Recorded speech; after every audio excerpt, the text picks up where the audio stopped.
안녕하세요 여러분. 정말 정신없는 월요일입니다. 자, 오늘 코스피와 코스닥은 디커플링이 되면서 마무리가 되었습니다. 오늘 코스피 지수는 마이너스 0.30% 하락으로 마감이 되었습니다. 장 초반에 코스피는 이렇게 하락으로 출발했습니다. 하지만 상하이 종합지수가 개장 후 급등이 나오면서 한국의 코스피 역시 상승 전환이 나왔죠. 하지만 장막판에 삼성전자가 이렇게 급락이 나오면서 코스피 지수는 결국 마이너스 0.30% 하락으로 마감이 되었습니다. 반면 코스닥 지수는 지난주 금요일과 똑같이 플러스 0.02% 상승으로 마감이 되었습니다. 코스닥 종합지수는 오늘 장 초반에 이렇게 하락으로 출발했습니다. 하지만 상하이 종합지수가 개장된 다음에 코스닥 종합지수는 오히려 상승 전환이 나왔습니다. 하지만 이건 코스닥 시가총액 2위 에코프로 BM이 급등이 나와서 오늘 코스닥은 지수만 상승이 나왔어요. 코스닥의 상승과 하락 종목을 비교해 보시면은 하락 종목이 2배 이상 많은 것을 알 수가 있고,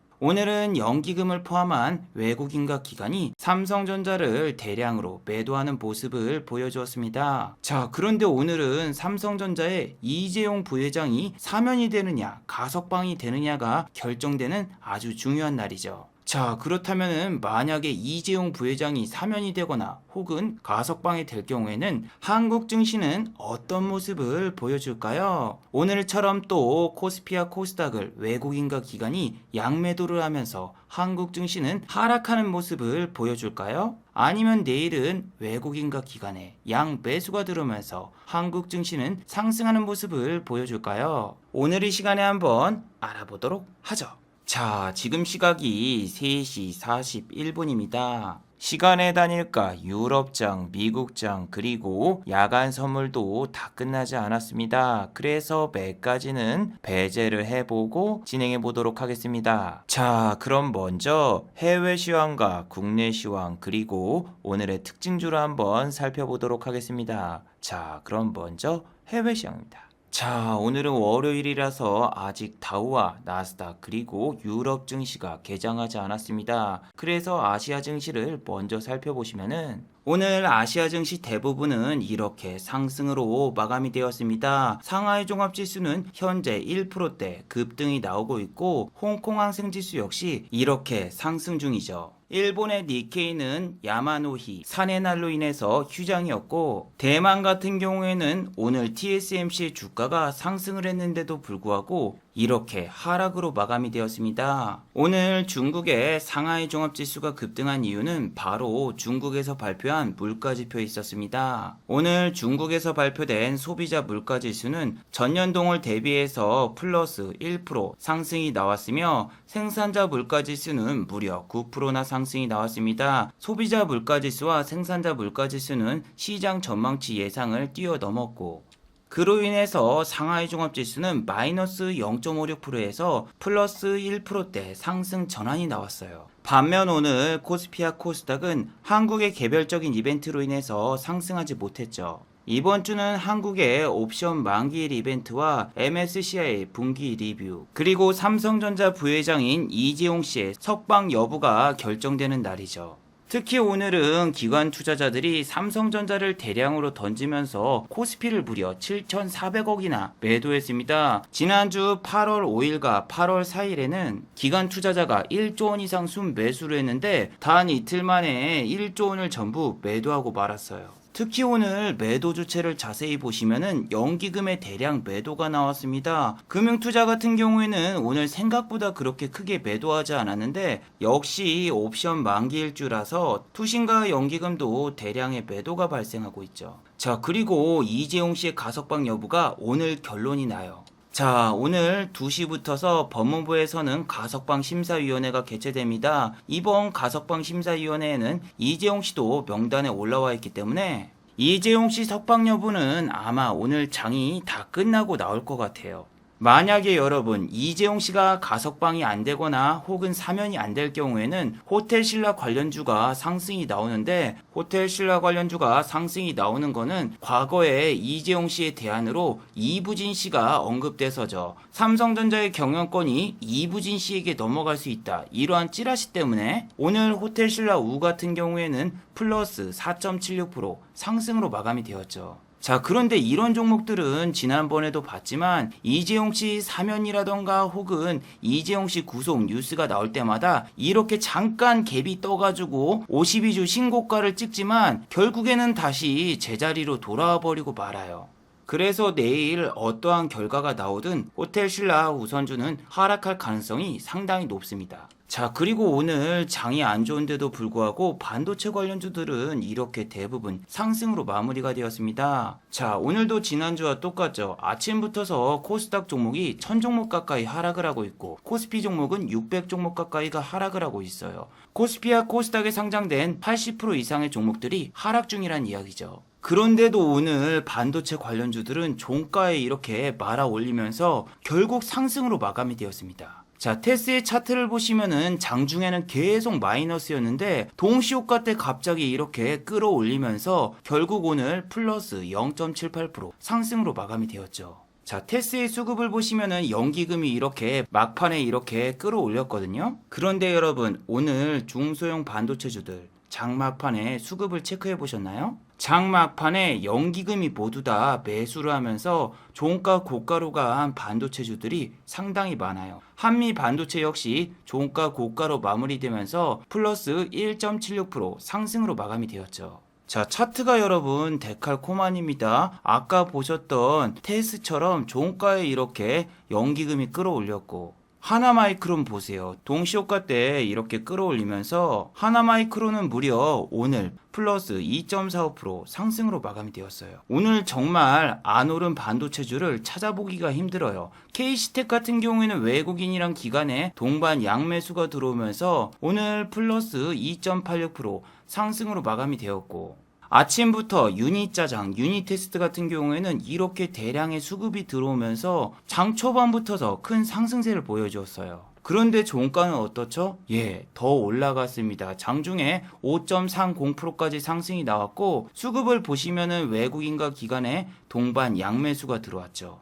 그런데 여러분, 개인 투자자분들 같은 경우에는 오늘 코스닥, 중소형주, 반도체주 전부 다 매도하셨죠. 왜 매도할 수밖에 없어요? 하이닉스하고 삼성전자가 아침에 상승하다가 전부 다 하락으로 마감이 되고 있는데 이걸 어떻게 들고 있습니까? 그리고 방금 보여드린 코스닥 반도체주들 실적을 발표 안 했습니다. 이번 주 13일까지 실적을 발표해야 되는데 지금 실적을 발표 안 했다? 실적 안 좋겠구나. 개인분들 불안에 떨면서 던질 수밖에 없습니다. 그래서 이런 불안감 속에서 마이너스에서 장막판에 이렇게 끌어올리는데, 이거는 이재용 씨 사면 이벤트까지 있기 때문에 더더욱 매수가 힘듭니다. 특히 연기금이라던가 기관 같은 경우에는 지금 사면이 될 것으로 예상을 하고 종가에 저렇게 샀다고 봐요. 그리고 만약에 이재용 씨가 사면이 된다? 개인 투자자분들 내일 전부 다 반도체주로 올인할 거기 때문에 개인 투자자분들에게 물량을 떠넘기려고 종가에 매수했다고 봐요. 하지만 여러분, 이재용 씨가 만약에 사면이 실패할 경우에는 삼성전자, SK하이닉스 그리고 중소형 반도체주는 어떻게 될까요? 일단 삼성전자에 대해서는 2주 전에 올린 이 영상을 통해서 여러분들께 말씀드렸죠. 이재용 씨가 사면이 된다? 분명히 개인 투자자분들은 삼성전자를 풀매수할 겁니다. 하지만 외국인과 기관은 지난주에 분명히 삼성전자를 많이 사놨기 때문에 풀매도를 때리겠죠. 그리고 기관과 외국인은 그날 최고점에서 공매도를 치고 전부 다 매도하면서 개인 투자자분들은 또 꼭대기에서 물리는 그런 최악의 시나리오가 나올 수 있죠. 그러면은 옵션 만기일에 옵션으로도 수익을 거둘 수도 있고, 또 주식을 매도해서도 수익을 보고 공매도로도 수익을 보고 일석삼조의 효과를 노릴 수가 있어요. 천재님, 그런데 외국인 투자자들은 지금 콜옵션을 대량으로 샀고 기관 투자자도 지금 콜옵션을 샀는데요, 이거는 정반대 아닌가요? 자, 여러분, 옵션 만기일은 이번 주 목요일입니다. 목요일까지 아직 시간이 많이 남아있기 때문에 지금 콜을 대량으로 사든 풋을 대량으로 사든 그다지 지장이 없어요. 자, 그리고 여러분, 오늘 코스닥 중소형 반도체주에서도 이렇게 하락한 종목이 있는데 여러분, 이런 걸 꼭 조심하셔야 돼요. 섹터를 보시면은 반도체 관련 장비로 돼 있어서 이 녀석 반도체주구나, 사야지 하고 장중에 사신 분도 있을 거예요. 자, 성우테크론 같은 경우에는 다른 종목과 다르게 장 초반부터 좋았단 말이에요. 이렇게 장 초반부터 상승이 나오면서 플러스 1.20%까지 올랐다가 마이너스 4%로 마감이 되었습니다. 아침에 그냥 반도체주라고 아무 생각 없이 샀다? 그러면은 마이너스 5%대 하락을 때려 맞은 겁니다. 자, 이 종목은 말이죠, 반도체 관련주가 아니라 최재형씨 테마주입니다. 자, 최재형씨 테마주들은 아침부터서 대부분 이렇게 상승하면서 좋은 모습을 보여주었어요. 그런데 장중에 악재 뉴스가 나왔습니다. 자, 최재형씨가 선거법 위반을 했다는 뉴스가 장중에 나왔어요. 자, 과연 최재형씨는 어떤 선거법을 위반했길래 이렇게 뉴스에 나왔을까요? 선거 홍보 기간이 아닐 때는 절대로 확성기나 마이크를 사용하면 안 되는데 지금 보시면은 이렇게 마이크를 사용했잖아요. 그래서 선거법 위반 혐의로 현재 조사 중이라고 합니다. 그래서 최재형씨 테마주들은 아침에 대부분 이렇게 강한 모습을 보여주면서 5%에서 4% 가까이 오른 종목이 많았습니다. 이로운 같은 경우에도 이렇게 보시면은 아침부터서 2% 이상 상승 중이었고 종가는 무려 마이너스 5.70% 하락으로 마감이 되었습니다. 오늘 시초가라던가 혹은 최고가에서 잡으신 분들은 하루 만에 마이너스 10%의 하락을 때려 맞은 거예요. 오픈베이스 역시 마찬가지죠. 오픈베이스 같은 경우에는 보시면은 5일과 6일에 대규모의 수급이 들어왔고 기존에 있던 수급들도 이탈하지 않았기 때문에 분명히 외국인과 기관이 한번 쏠 것이다 이렇게 생각하고 매수에 동참하신 분들이 상당히 많았을 거예요. 하지만 오픈베이스는 장 초반에는 플러스 4%대 상승이 나왔지만 종가는 무려 마이너스 5.42% 하락으로 마감이 되었어요. 자, 그렇다면은 민주당의 이재명 씨 테마주는 오늘 크게 상승이 나왔을까요? 이재명 씨 같은 경우에는 오늘 지지율 조사에서 윤석열 씨를 0.1% 차이로 앞서고 있다는 뉴스도 나왔습니다. 그렇다면 오늘 이재명 씨 테마주는 급등이 나왔을까요? 네, 그럴 리가 없습니다. 이재명 씨 테마주들은 아침부터서 이렇게 모두 하락으로 출발했으며 최재형씨 테마주와 똑같이 대부분 급락으로 마무리가 되었어요. CS증권과 이름이 똑같은 CS 같은 경우에는 오늘도 마이너스 4.20% 하락으로 마감이 되었어요. 자, 지난주 영상에서도 보여드렸다시피 지난주에도 CS는 장 초반에는 상승했고 종가는 하락, 오늘도 CS 같은 경우에는 이렇게 급락이 나왔고 맥주 회사와 이름이 똑같은 카스 같은 경우에도 마이너스 5.84% 하락으로 마감이 되었죠. 지금은 악재가 있든 말든 상관이 없어요. 그냥 정치 테마주들은 다 내립니다. 이재명 씨 테마주와 마찬가지로 윤석열 씨 테마주도 이렇게 모두 급락으로 마무리가 되었는데 자, 여러분 이렇게 하락 종목이 많고 매매할 종목이 별로 없을 때는 여러분들은 주로 정치 테마주를 매매하시죠. 자, 이거는 여러분들이 어디서 돈 주고 배운 유료 강의에서 배운 내용들이죠. 선물 옵션 동시 만기일주에는 일반적인 수급주라던가 혹은 코스피 코스닥 대형주보다는 정치 테마주를 매매해라. 지수가 안 좋을 경우에는 수급이 정치 테마주로 쏠리고 정치 테마주 대부분은 현재 공매도가 안 된다. 그리고 정치 테마주들은 대부분 옵션 만기일주라던가 선물 옵션 동시 만기일주에 잘 오른다. 이렇게 배우셔서 오늘 장중에 정치 테마주를 매매하신 분도 상당히 많을 거예요. 덕성 같은 경우에는 지난주에 이렇게 10만 주가 들어왔죠. 자, 2만 원짜리가 10만 주가 들어왔다. 그렇다면은 매덕이 들어온 건가요? 예, 20억 가까이 들어왔죠. 분명히 오늘 장중에 한번 쏘거나 아침에 쏘거나 혹은 장막판에 쏘거나 분명히 상승할 거라고 생각하신 분들이 많았어요. 왜 그렇게 생각할까요? 그건 바로 아침부터서 덕성은 프로그램 매수가 대량으로 들어왔기 때문이죠.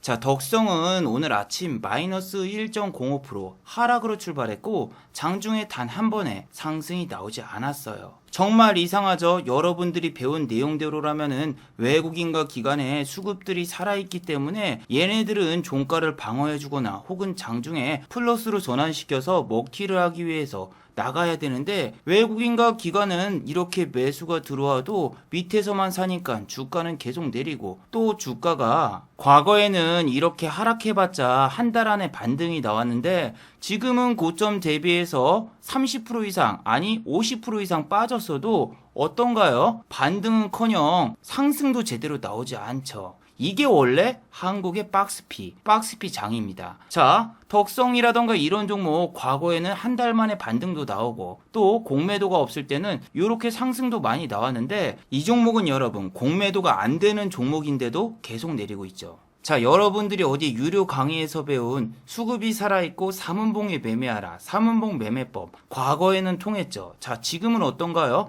여기 뭐 삼은봉이 떴어도 당연히 계속 내렸고, 뭐 오은봉 매매법, 오은봉에선 반등 나온다. 반등 나오나요? 주구장창 내립니다. 한 번도 반등이 안 나와요. 언제까지? 한 달 반 동안. 그래서 여러분들이 작년에 썼던 매매법이나 작년에 배웠던 매매법들 다 머릿속에 지우셔야 됩니다. 작년에 쓴 매매법 뭐가 있나요? 돌파 매매, 라운드 피겨 위에서 그냥 매수해서 1, 2% 먹고 던지는 돌파 매매법. 지금 잘못 쓰면은 계좌 반토막 납니다. 하루 이틀 만에. 자, 5일선이 깨지면 잡는 5일선 매매법, 이제는 절대 통하지 않습니다. 3은봉, 5은봉 매매법 역시 안 통해요. 그리고 외국인과 기관의 양매수가 들어오면은 지금은 오히려 다음날 급락이 나와버리죠. 자, K사인 같은 경우에 보시면은 아까 말씀드린 대로 외국인과 기관의 동반 양매수가 들어오니까 다음날 전부 먹튀하고 날라버리죠. 오늘 같은 경우에는 외국인이 순매수가 들어와서도 밑에서만 매수를 했기 때문에 외국인의 매수는 잡혔지만 주가는 마이너스 4.22% 하락으로 마감이 되었죠. 천재님, 그럼 이런 매매법이 안 통하면은 지금은 그럼 어떻게 매매를 해야 되나요? 지금은 두 가지 매매법이 있다라고 말씀을 드렸죠. 첫 번째는 상하이 종합지수가 개장한 다음에 매매하는 11시 반 매매법, 그리고 종가 베팅. 이 두 개 빼고는 솔직히 지금 장중에 수익을 내기가 너무 힘들어요. 자, 그리고 여러분 분명히 지난번 영상에서 여러분들께 말씀을 드렸죠. 카카오뱅크 상한가 이후에 카카오뱅크의 상승은 계속될까? 자, 일단 오늘 카카오뱅크는 아침부터서 이렇게 급등이 나오면서 출발이 됐어요. 그런데 지난주 영상에서 여러분들께 말씀을 드렸죠. 이번 주는 옵션 만기일이다. 카카오뱅크 투상 절대 불가. 왜냐하면은 얘를 올려버릴 경우에는 옵션이 문제가 생기고, 또 카카오뱅크 관련주들은 카카오뱅크가 상한가를 가지 않는 이상 다음 주에 절대로 상승이 나오지 않으니까 관련주들은 재료 소멸로 횡보 내지 하락할 가능성이 있으니까 꼭 대응하셔야 된다. 자, 카카오뱅크 관련주 예스24 말씀드린 대로 오늘 종가 최저가로 마무리되면서 6.76% 급락으로 마무리가 되었어요. 자, 상장 관련주 같은 경우에는 그 주식이 상장이 되는 순간 재료 소멸입니다. 그 회사의 주식을 사면 되지 뭐할로 관련주에 주식을 사겠습니까? 자, 예스24 같은 경우에는 오늘 장 초반에 1.01% 잠깐 상승이 나왔습니다. 자, 오늘 주가를 보시면은 카카오뱅크 시작하자마자 VI에 걸렸거든요. VI 걸렸을 때 잠깐 상승이 나오고 VI가 풀리니까 그 뒤로 그냥 쭉 내려갔습니다. 카카오뱅크가 여러분 지금 시가총액이 37조가 돼버려가지고 얘를 상한가를 보내버리면 오늘 코스피 지수가 상승이 나와버립니다. 상승이. 그래서 카카오뱅크의 주가를 보세요. 장막판 30분을 남겨두고 밑으로 쫙 빼버립니다. 무려 고점에서 몇 프로를 뺐다? 15%를 뺐습니다. 15%. 그런데 카카오뱅크로 오늘 수익을 내신 분이 있을 수 있어요. 근데 수익을 낸 다음에 카카오뱅크 상한가 가는 거 아니야? 하면서 또 들어가신 분도 분명히 많을 거예요. 자, 지난주 영상에서 우리 시청자분이 ST팜이라는 종목을 여기서 팔고 나왔는데, 그 다음날 또 급등할 것 같아요. 이거 어떡하죠? 라고 했을 때 저는 그냥 관종에서 지워버리고 보지 마세요. 이거 다음날 상승하는 척 하면서 뺄 가능성이 높습니다. 아니, K백신 글로벌 허브웨이 이런 뉴스는 한물 같다. 이거 갖다 상한가 못 만다. 이렇게 말씀드렸는데 지금 주가가 어떻게 됐나요? 다음 날에는 4%까지 올렸다가 마이너스 2%로 마감이 되었고, 오늘은 무려 마이너스 6.13% 하락으로 마감이 되었어요. 여러분들이 다음 날에 또 상승할 거라고 생각해서 추격 매수 들어가는 순간 세력들은 그걸 노리고 오히려 주가를 올리기보다는 더 빼버립니다. 자, 그리고 백신 대장주 서린바이오 지난주에 보시면은 22.83%까지 올려놓고 종가는 8%, 그리고 오늘은 마이너스 3%. 지난주에 상승시켰던 상승분을 거의 다 반납시켰어요. 그런데 1등주는 그나마 3%라도 올랐지 2등, 3등주는 완전히 박살이 났죠. 셀로메드 같은 경우에는 오른 것도 없는데 오늘 또 빠졌습니다. 오늘은 마이너스 6.51% 하락으로 마무리가 되었죠. 지금은 그래서 여러분들이 옛날처럼 뉴스 떴다, 와 이거 매수하자 하면서 불나방처럼 들어가는 순간 무조건 하락으로 마감이 되고, 오늘 장중에 무서웠던 게 바로 이런 겁니다. 레버리지라던가 혹은 인버스, ETF로도 수익을 내기가 너무 힘들어요. 코스피 지수는 0.26%밖에 빠지지 않았는데 선물 지수는 그의 2배인 마이너스 0.51%죠. 그래서 지금 체감지수와 여러분들의 계좌 잔고는 완전히 정반대죠. 지금 체감지수는 마이너스 1%에서 2% 빠진 느낌인데 지수는 마이너스 0.30%밖에 하락하지 않았습니다. 자, 그리고 여러분 지금 시간의 단일가에서 급등한 종목들이 바로 러시아 백신 관련주입니다. 이수 앱지스 같은 경우에는 지금 시간의 단일가에서 이렇게 상한가를 달성했는데 대단한 뉴스가 나온 것도 아닙니다. 기존에 있던 뉴스를 다시 한번 내보낸 것 뿐이네요. 스푸트니크 러시아 백신을 국내에서 생산을 한다, 이런 뉴스를 띄워놓고 지금 시간의 단일가에서 작업을 치고 있네요.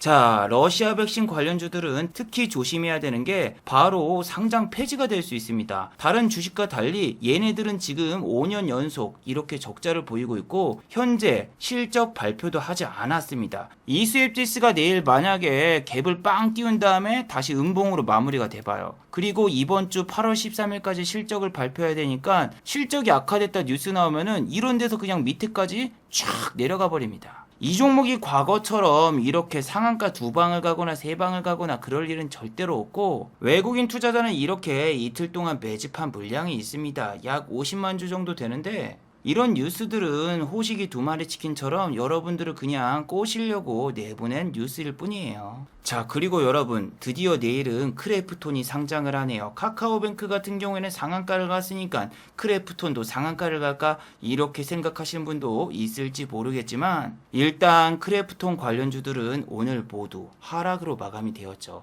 대성창투 오늘 마이너스 2.24% 하락으로 마감이 되었습니다. 자, 대성창투는 지난주 영상에서 분명히 언급해 드렸죠. 얘는 비트코인이 5천만 원이 넘었기 때문에 분명히 반등 나올 거다. 그때 비중을 축소하거나 혹은 손절 무조건 해야 된다. 왜? 내일 크래프톤 상한가 못 가면은 얘는 당연히 추가적인 하락이 나올 수 있습니다. 자, 아주아이비 투자 같은 경우에는 오늘 마이너스 2.25% 하락으로 마감이 되었어요. 이 종목은 비트코인 관련주가 아니었기 때문에 아예 장 초반에 상승도 나오지 않았습니다. 자, 위지트 비트코인 관련주죠. 이 종목 같은 경우에는 오늘 장 초반에 7.60% 상승이 나왔고 종가는 플러스 3.42% 상승으로 마감이 되었어요.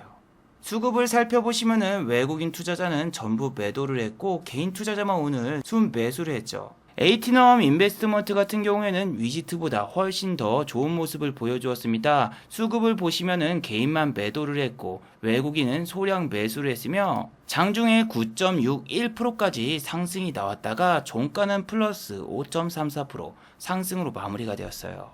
그런데 여러분 현재 비트코인 가격이 어제보다 100만원 가까이 상승 중입니다. 자, 그렇다면은 비트코인 관련주들은 내일 추가적인 상승이 나올까요? 일단 시간의 단일가를 보시면은 에이티넘 인베스트먼트는 1.13% 상승이 나왔어요. 하지만 체결 수량을 보시면은 8,100주, 4,000원짜리 8,100주 사봤자 1억도 되지 않는 돈입니다.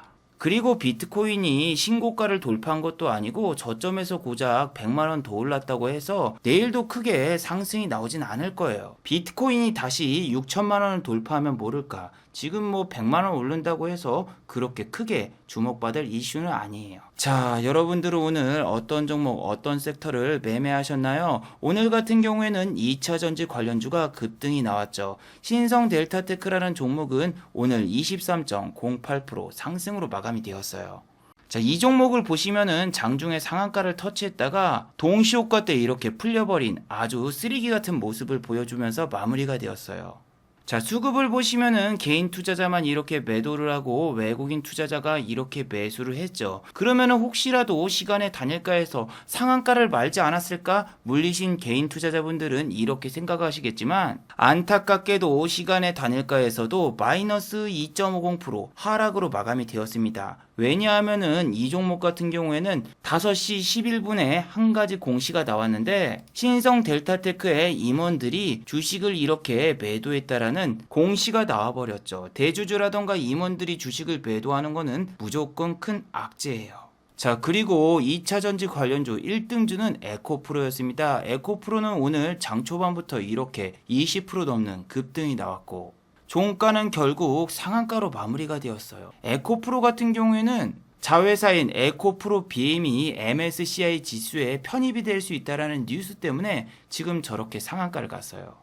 하지만 여러분, 정작 에코프로 BM은 상한가를 가지 못했습니다. 오늘 장중에 14.89%까지 상승이 나왔으나 종가는 7.07% 상승으로 마감이 되었고 수급을 자세히 살펴보시면은 투신과 금융투자에 대량 매도가 나왔죠. 에코프로 BM은 한 주당 30만원이 넘기 때문에 이런 종목은 상한가를 가기가 매우 힘들어요. 그래서 오늘 시가총액이 작고 9만원밖에 안 하는 에코프로가 상한가를 가버렸죠. 그런데 여러분, 아이러니하게도 오늘 에코프로는 상한가에서 대량의 공매도가 발생이 되었어요. 공매도 금액 같은 경우에는 7월 30일과는 그렇게 큰 차이가 없는데 현재 공매도 과열 종목에 지정이 되었습니다. 이럴 경우에는 시간의 단일가에서 상한가가 풀리거나 혹은 투심이 안 좋을 수 있는데 일단은 시간의 단일가에서 여러분 투매가 나오거나 그러진 않았어요. 그도 그럴 게 뭐냐면은 공시 자체가 장이 다 끝난 8시 15분에 나왔기 때문이에요. 이 종목 같은 경우에는 보시면은 공매도 과열 종목으로 지정된 적이 너무 많거든요. 거의 일주일에 한 번씩 걸려요. 이렇게 공매도 과열 종목에 자주 지정되는 종목은 유통 주식수가 적거나 혹은 대주주가 물량을 많이 가지고 있을 경우에는 저렇게 시도 때도 없이 공매도 과열 종목에 잘 걸립니다.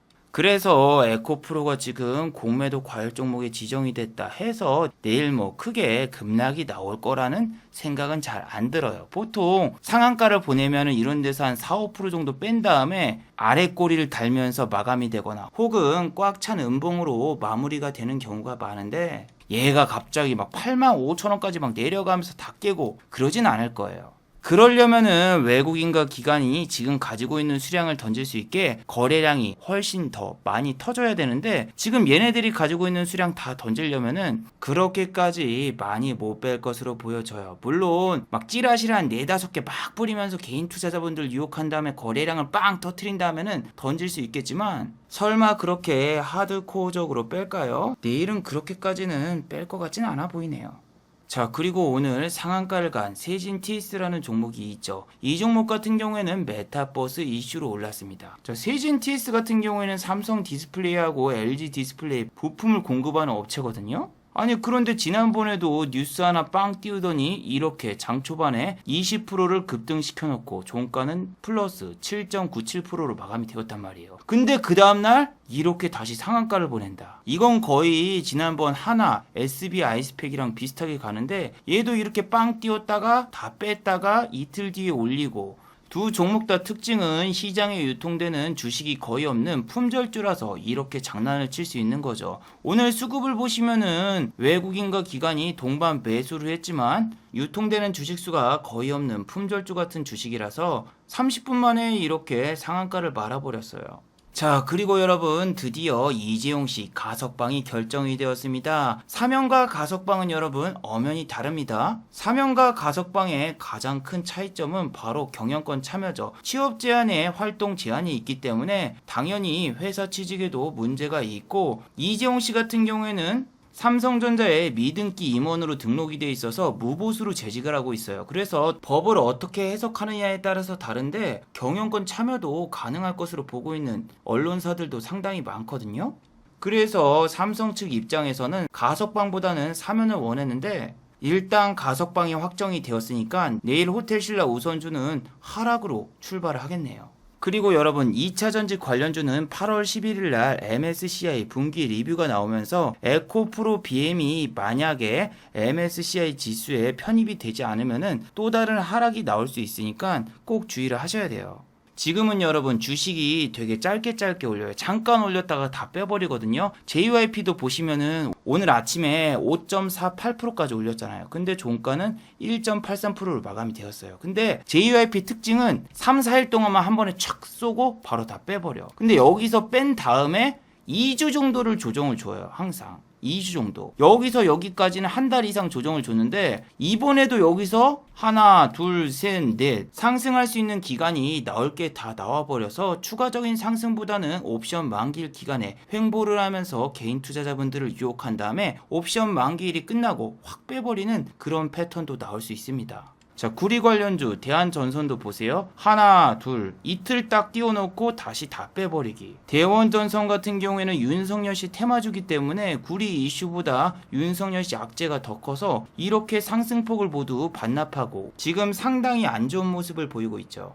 자, 그리고 아침에 디즈니 플러스가 한국에 상륙한다 이런 뉴스를 뿌리면서 헬로 비전 같은 경우에는 이렇게 10% 이상 급등이 나왔습니다. 그런데 종가는 얼마죠? 플러스 4.75% 상승. 고점에서 10%를 빼버렸어요. 근데 이게 지금 한두 번이 아니라 여기서도 올렸다가 뺐고 여기서도 올렸다가 뺐고 여기서도 올렸다 뺐고 정말 정신이 없고 진짜 초단위 싸움이에요. 보시면은 10시 20분에 잠깐 빵 한번 쏘고 그 뒤로 그냥 촥 계단식 하라. 그리고 지난번에도 여기서 10시 때 빵 쏘고 계단식 하라. 얘는 항상 10시에 쏘고 다 빼버려요. 그래서 제가 계속 말씀드리는 게 11시 반까지 기다리면은 이렇게 피레침 쏘는 종목들은 다 걸러지고 급락하는 종목들도 아래서 하락이 어느 정도 진정이 돼서 횡보를 하고 있어요. 그래서 이렇게 급락이 나오는 종목들도 횡보를 하고 있으면 잠깐 먹고 나올 수 있는 그런 매매법이 있습니다. 예를 들면 한국 BNC 같은 경우에는 요런 데서 들어가서 요렇게 바로 먹고 나오기 혹은 이런 데서 빠졌을 때 먹고 나오기 이런 매매가 있는데 오늘 이 종목은 아닌데 이거랑 똑같았어요. 이렇게 밑에서 탁 잡았고 바로 수익이 1%가 나왔는데 익절을 안 했어. 익절 안 하니까 이렇게 쭉 빠져가지고 종가 하락 마감. 그래서 오늘 제 계좌에 플러스 1.5%까지 수익이 찍혔다가 결국 이렇게 마이너스로 마감된 종목이 있는데 이게 여러분 지금 거래량도 별로 없고 휴가철이라서 밑으로 눌러버리면 계속 빠집니다. 잠깐 반등 나왔을 때 무조건 나와야 되는데 거기서 더 가겠지 조금 욕심부리는 순간 줬던 수익 결국 다 뺏길 수 있으니까 익절을 빨리 하시는 게 좋아요. 자, 마지막으로 한번 정리해 보도록 하겠습니다. 1번 이재용 부회장은 결국 가석방이 되었습니다. 이재용 부회장은 결국 가석방이 되었고 이 뉴스 때문에 내일 삼성전자라던가 코스닥 코스피 중소형 반도체주를 매수하시려는 개인 투자자분들이 많을 거예요. 내일 분명히 삼성전자는 갭상승으로 출발하잖아요. 그러면은 옵션 만기일이기 때문에 외국인 투자자와 기관 투자자는 지난주에 샀던 삼성전자의 물량을 던지면서 위에서 공매도를 칠 수 있으니 여러분들은 꼭 주의하시길 바래요. 2번 스푸트니크 V 관련주를 주의하도록 하죠. 실적 발표 마감 4일 전에 적자 회사의 주식을 사는 거는 리스크가 매우 큽니다. 내일 스푸트니크는 상한가를 가기보다는 장 초반에 잠깐 갭상승으로 출발해서 중간에 다 빼버릴 가능성이 높아요. 그런데 그 주식에 물린다? 그럴 경우에는 실적이 발표된 다음에 추가적인 하락이 계속 나올 수 있기 때문에 이런 주식은 꼭 주의하시길 바래요. 자, 유튜브 광고도 끝까지 시청해주시면 정말로 고맙겠고 좋아요와 구독하기도 많이 눌러주시면 정말로 고맙겠습니다. 그리고 또 어제 생방송 전에 저를 후원해주신 정말 고마운 분들이 계셨네요. 네, 제 유튜브 영상 밑에 있는 투네이션 후원하기 버튼을 눌러주시면 저를 후원해주실 수 있는데 제가 착각했네요. 오늘은 후원해주신 분이 아무도 안 계셨습니다. 자, 다들 수고하셨고 즐거운 평일 되시기 바랍니다. 다들 수고하셨습니다.